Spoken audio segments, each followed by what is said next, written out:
Hello, everyone. Dr. Vicky here, speaking to you from the Seeds of Transformation Healing Center. It's time to do the 6/6 portal reading. I'm going to be looking at the numerology of the day, the connections to the Tree of Life, and the astrology. And then we'll be doing a card reading on the 6/6 portal as a message for us to be things to be aware of. So let's get started. I want to welcome all my new subscribers. Um, Thank you for joining this lovely community of like-minded souls. To my tried and true who have been with me for years, thank you so much for your continued support. For the new members on my channel, welcome. There's more fun to come. A couple more baskets of deplorables, and I'm going to include a basket of adorables as well. So we just don't see the bad side of life. We also see the positive side of things. To my Patreon viewers, thank you so much for your continued support. It does mean the world to me. Okay, now that I have my thank yous, and I can't actually thank you enough, honestly, let's take a look at this portal. Okay, I'm going to do this so it comes up as a slideshow, so it's easier to see for you guys. Just have to move some things around. Technology is not my thing. All right, portal readings 2025. So the 6/6 portal, numerologically, when you add the 6/6 and the universal year vibration, which is a 9, today is a 21/3 vibration day. So the 6/6 portal has also that vibration of the 21/3. The 21/3 in the tarot is the World card. The World card. It is connected to the sign of or to the planet Saturn, and the number 21, which reduces to a 3. On the Tree of Life, this path sits right here between Malkuth, which is the kingdom, and Yesod, which is the foundation. This is the path of manifestation. This is the path of Saturn. And like Saturn, we can often feel constrained in this vibration, but it's part of the birthing process because we are here to manifest with this vibration. This path on the Tree of Life, this 21/3 path, is called the administrative intelligence. It is the path of Saturn, and Saturn happens to be the Lord of Karma. According to Jean in her book, Numerology, Spiritual Light Vibrations, this is a vibration of universal brotherhood, which is more readily grasped in its true meaning under this influence. Universal brotherhood. And I'm thinking about how the world is, the different countries, different areas of the world are coming together to aid those places that need the aid, so to speak. According to the book Numerology and the Divine Triangle by Faith Javane and Dusty Bunker, this is a vibration of travel, change, reward, success, new worlds. They say this is a very potent period in which the old order changes, making way for the new. The newly revealed world offers ultimate realizations of your plans, hopes, and wishes. Therefore, do not overlook opportunities that arise now. So we are in the midst of quite a bit of chaos on planet Earth. And sometimes we forget that it's at these times where the opportunities are bountiful. The energy for new beginnings is bountiful. And this is a vibration. This day is a vibration of endings and beginnings. And there are certain things in the astrological picture that I'll point out that also indicates this theme of endings and beginnings. So over here we have the Tree of Life. This is the path of the 21/3. It is the birth canal. We are manifesting something. at this time. What are we manifesting? We're manifesting the world that we want to live in. We're manifesting our dreams and our aspirations. Now we can come from a place of fear and scarcity, and that is what we end up creating, fear and scarcity. So we have our most precious commodity at this time is our attention and our intention. That's made so by the fact that we have all this Aries. We have Neptune in Aries now for the first time since in these degrees, at least since the early 1860s. We have Saturn now in Aries. Both Saturn and Neptune are moving forward, so they are moving forward on things. And Saturn is reality, and Aries is new. So there's a new reality in the making. The relationship between these two planets, Saturn and Neptune, are actually key to what, in a way, we can expect and what we need to do. I'll talk about that more when we get to the actual chart. We can also see there's a lot of Gemini energy. This is the sun in Gemini. This is Jupiter in Gemini, and this is Mercury in Gemini. And I always sort of see Gemini as a portal in itself. The energy of Gemini, even the symbol of Gemini, is a portal. Gemini is the pinnacle of duality, dark and light next to each other. It brings us to the extremes so that we can move through that thought form into a new world where those extremes, where the paradoxes have come together. We have Mars here in Leo. Mars in Leo. Remember, Mars had a retrograde cycle, some of that in Cancer, some of that in Leo. It is now in the latter degrees of Leo, and it's actually very close to making a square to Uranus. Mars in Leo square Uranus in Taurus. Uranus about ready to come out of Taurus after almost 7 years there to dip its toe into the air, into Gemini. And so we will have Gemini shortly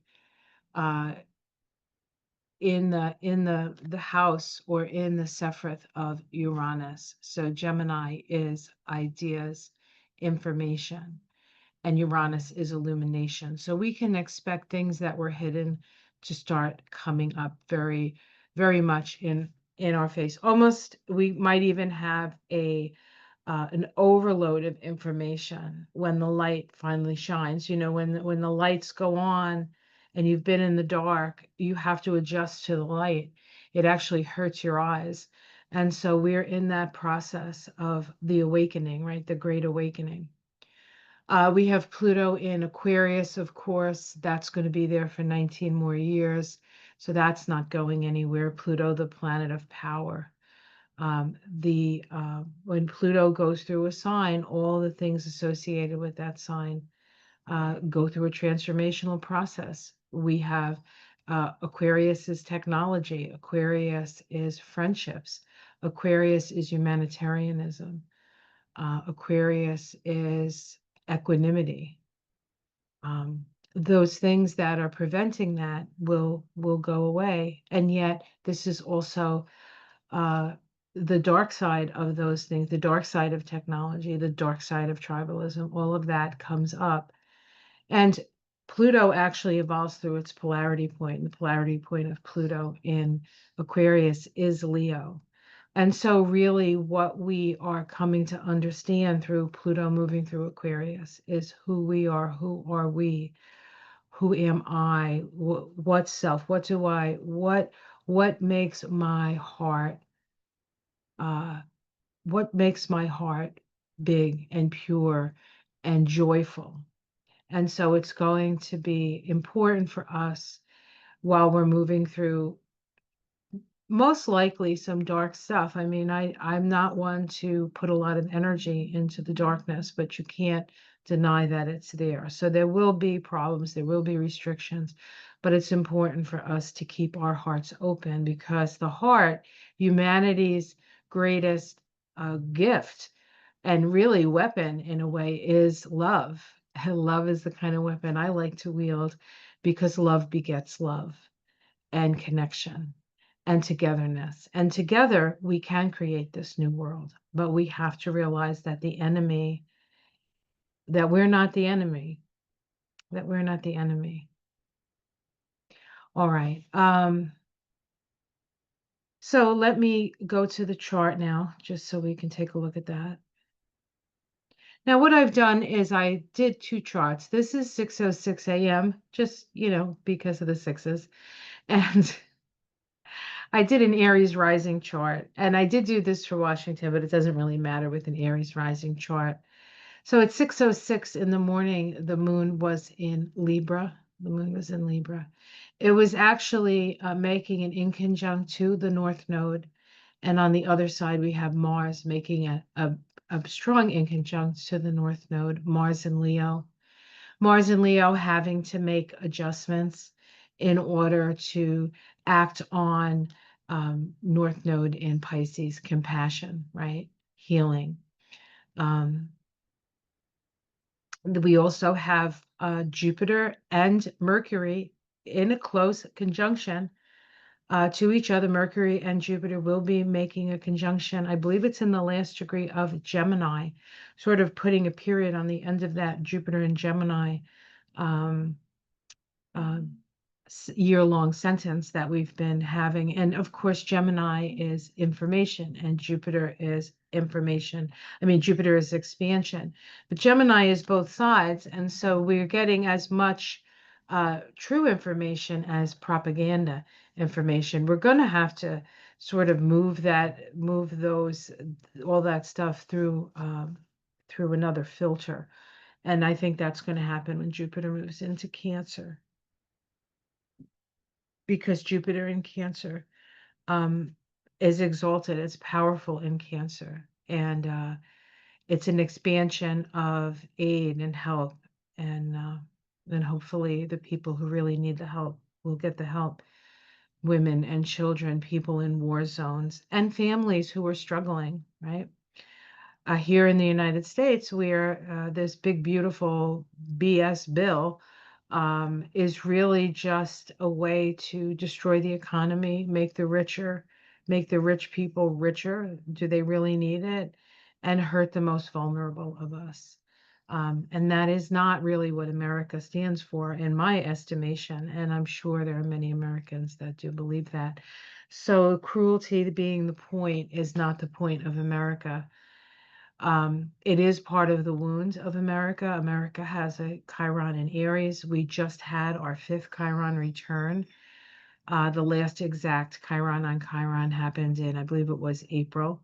But we're still in the throes of that. When we have Chiron returns, Chiron comes back and is in our face and saying, and it's all issues, right, about the rights to yourself, the rights to define yourself, the rights to believe what you want to believe, freedom of speech, to be able to say what you want to say, all of those freedoms, right, being attacked by somebody who, uh, you know, says a lot of terrible things under the protection of freedom of speech, but doesn't want us to say things. So um it's just a very, like, all of this energy very much vibes with the whole idea of the Gemini stuff, right?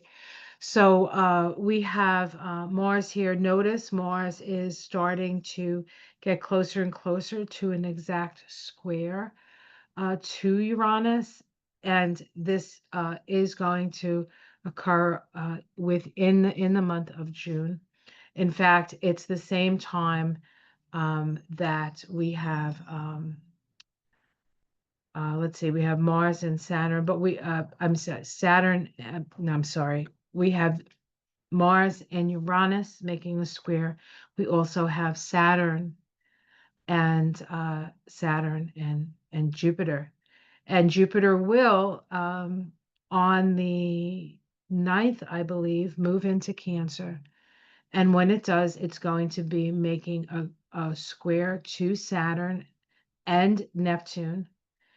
And it on the 15th, the Ides of June, the day after that big parade and the No Kings protests and other and also Saturn and Uranus Uranus and Mars being exact on the same day that Saturn and Jupiter are exact on that 15th is going to be a very uh,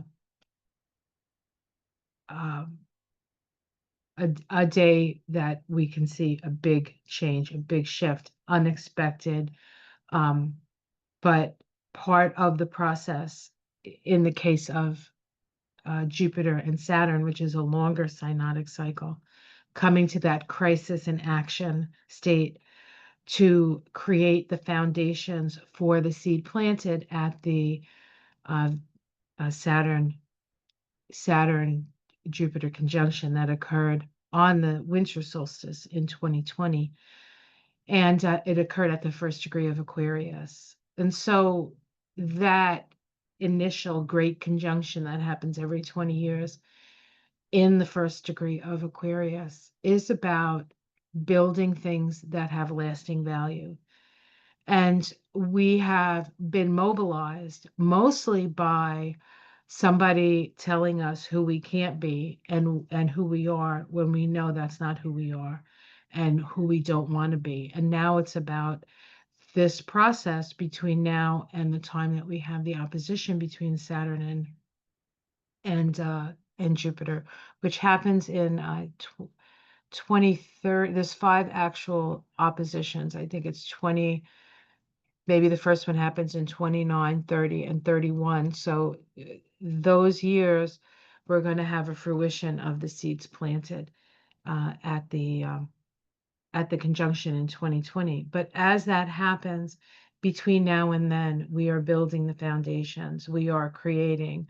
We are asserting our will as a society to create the kind of world that was the promise of that initial conjunction in Aquarius, the beginning of the Aquarian age, right at the end of one of the most incredibly transformational years that we've probably ever experienced, with all kinds of astrology happening in 2020, including Saturn conjunct Pluto, Jupiter conjunct Saturn, an eclipse on the first degree of Cancer, which is a world point. We had a Mars retrograde in Aries. It hadn't been retrograde in Aries since the 80s. And on the day that Mars conjoined Uranus was January 6th of 2021. So a lot of what happened in January of 2021 was fomenting in 2020 with that retrograde Mars in Aries, the sign of its rulership. So there is a lot of revolution. I think the first wave comes with the January Sixers, but it's not going to be the last. It's just the first. And we're going to see different factions making this run at the status quo so that we can be heard. The voices can be heard. Now, of course, it didn't help the January Sixers that they had the person that they had convincing them of something that, as far as I understand it, was not true.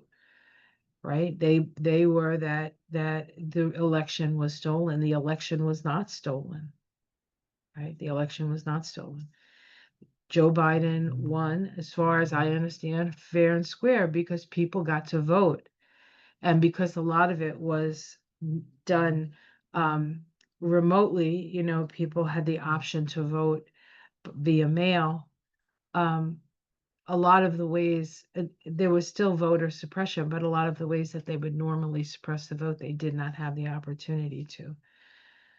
And so we had this latest election, which, as many of you know, My opinion of it was that it wasn't exactly, for many reasons, not just one, but for many reasons, was not a fair election toward uh, Kamala Harris.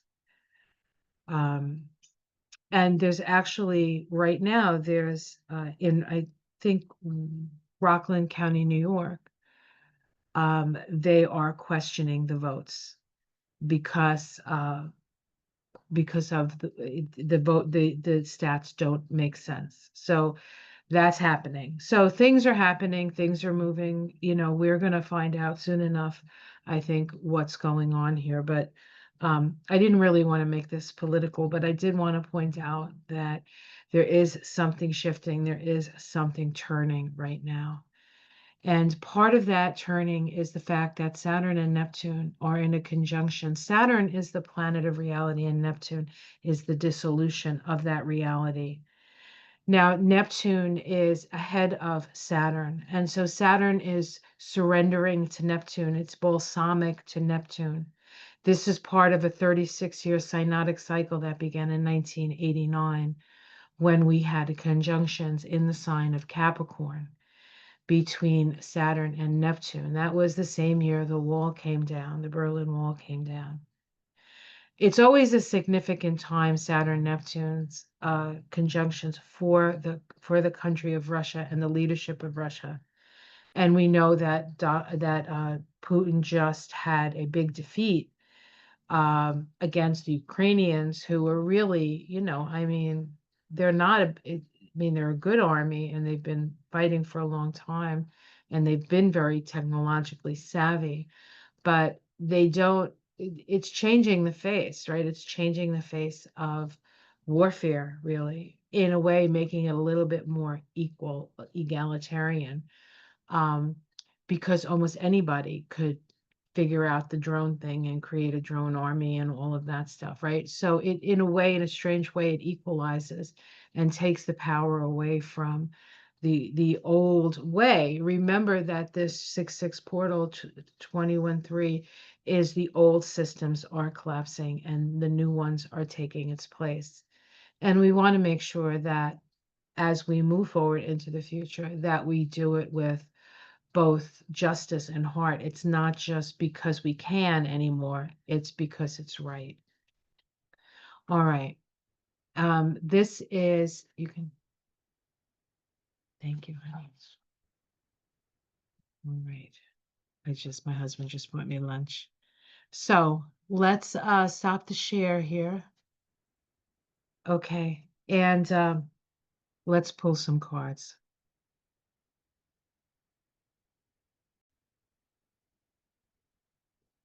Okay, I have my lunch.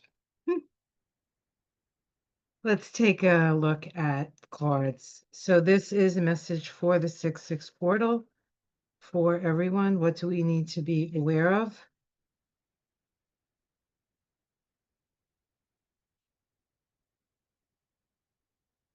What does the 6-6 portal have to say to us?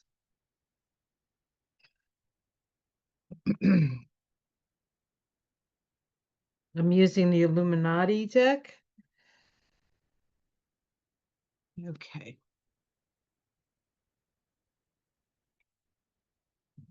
We start with the 10 of Cups.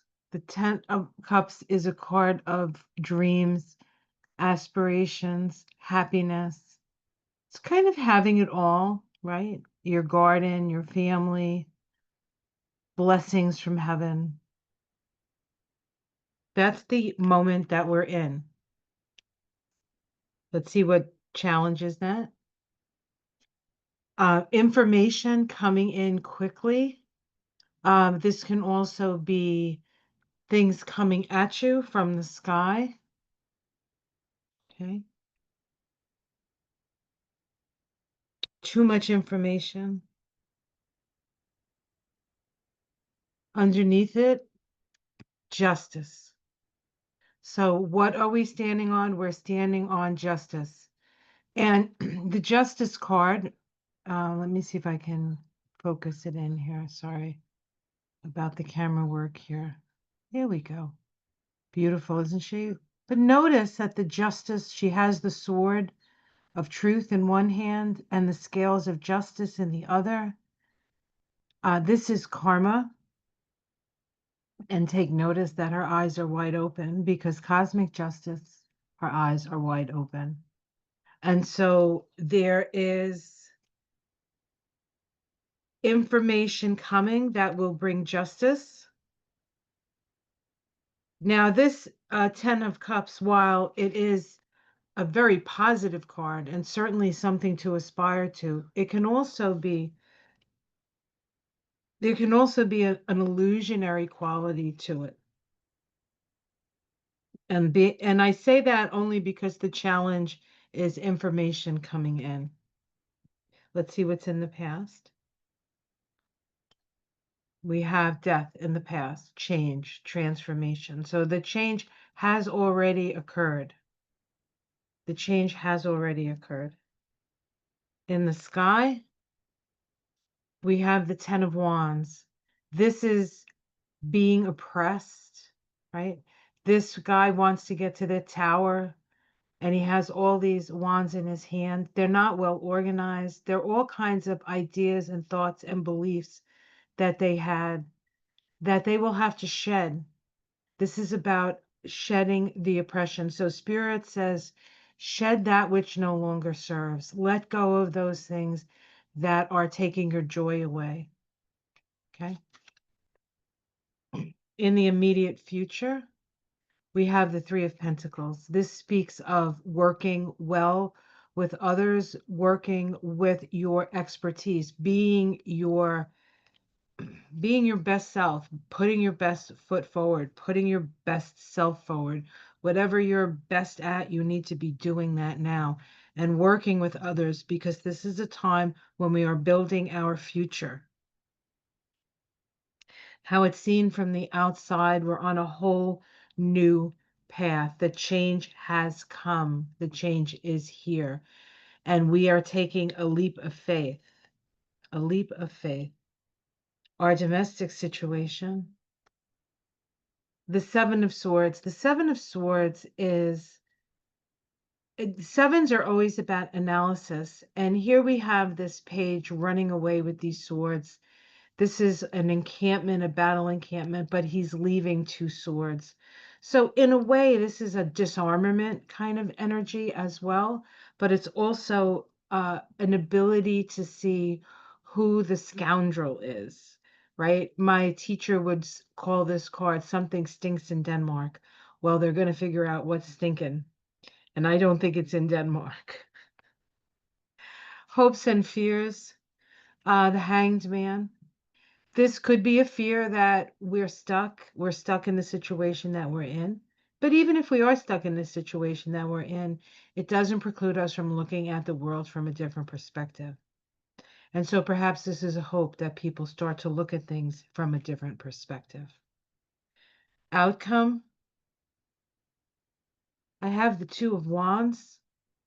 It was ill-disposed. I don't generally read ill-disposed cards. The Two of Wands is about creatively visualizing your future. It's about looking to see how you can impress your talents. This is fire. Fire is always about talents onto the world. The High Priestess. The High Priestess. So this is hidden things come to light. Secrets come to light. So there's a big secret that will come to light this month. If I read it ill-disposed like this, with this card next to it, I would say that the seeking out to impress yourself upon the world is turned upside down because a secret is revealed. Underneath it, we have the Sun, which is about illumination. Everything's out in the open. We have the Empress. The Empress is a powerful feminine energy. This could also be, a lot of the political readers read this as Russia. So this could be an illumination around Russia. And then the Eight of Swords, which is a sense of being pegged in, that you're very restricted on what you can say. There's a lot of fear, but this woman, all the same, has been able to free herself from her captors, which are up here.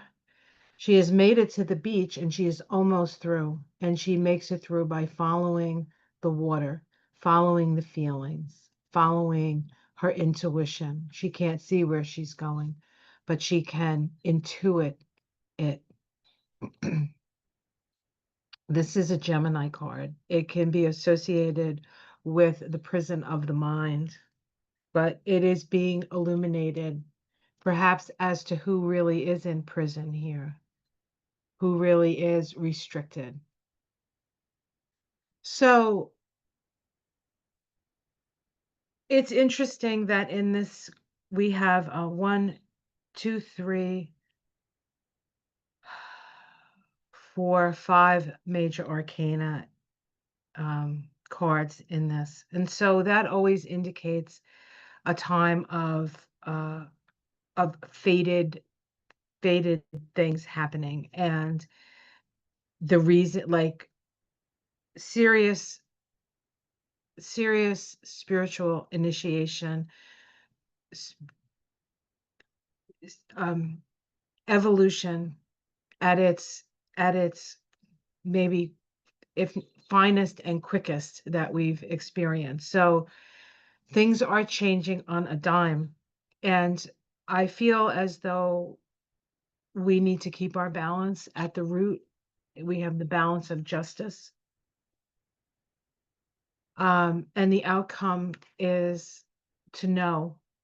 This is knowledge. This is these archetypes. I mean, these three major arcanas alone, we have symbolized by the feminine. Oops, sorry. Symbolized by the feminine. We have Lady Justice. She's always a lady, right? We have the high priestess. She's the nun, or her colors are the colors of the Virgin Mother. She is Isis. She is the priestess. She is the moon. This card is associated with the moon, and direct connection from spirit, from crown to heart. She's on that path, opening us up to the promptings of spirit. So we need to stay open, um, to know, if we want to know where to go and how to go, we need to open our intuitions and keep our balance and put one foot in front of the other so that we can escape from this prison of the mind with illumination and power. The Empress is fertility, fecundity, creative visualization. Now that the sun is out, maybe we can see where we're going, and we can creatively visualize in that direction. That's what the cards say to me, saying to you. Um, big changes uh, with this portal. So, that being said, have yourself a great day. Have yourself a great portal. It's a very Venusian day today on this portal, with Venus now in Taurus, and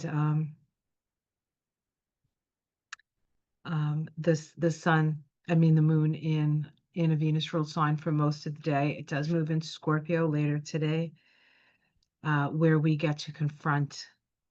We finally get to confront some things, and that will happen over the next couple of days. But for the 6/6 portal, new beginnings, endings, and new beginnings. And now that we have both Saturn and Neptune in that balsamic energy to each other, they will both move back into Pisces to do a little bit more letting go, as it were, cleaning out, uh, uh, a sweep, right? A sweep, that water energy, that great cosmic sea energy before. So it's going to sort of bathe itself in the great cosmic sea before it comes back up in 2026, which is a 1 year. It's about new beginnings. It's actually a 10 1 year. It's the Wheel of Fortune, so a change of fortune. But those two planets will come together and emerge out of the great cosmic sea into the sign of Aries, where they will conjoin at the first degree of Aries. Emergence. Emergence. Emergence of a new consciousness, emergence of a new world. And it is Aries, so it has to do with your intention and your focus. It also has to do with your desire. What is it that you desire? What kind of life do you desire to live? What kind of world do you want to live in? Focus on that, take steps as you can, and let go of the rest. We are the people we've been waiting for, and we're being called up. So now it's time to do it. Create the world. We have till 31 to put some things, to put some foundational stones into the promise of an Aquarian age. I say, let's do it. Take care, everyone. Namaste.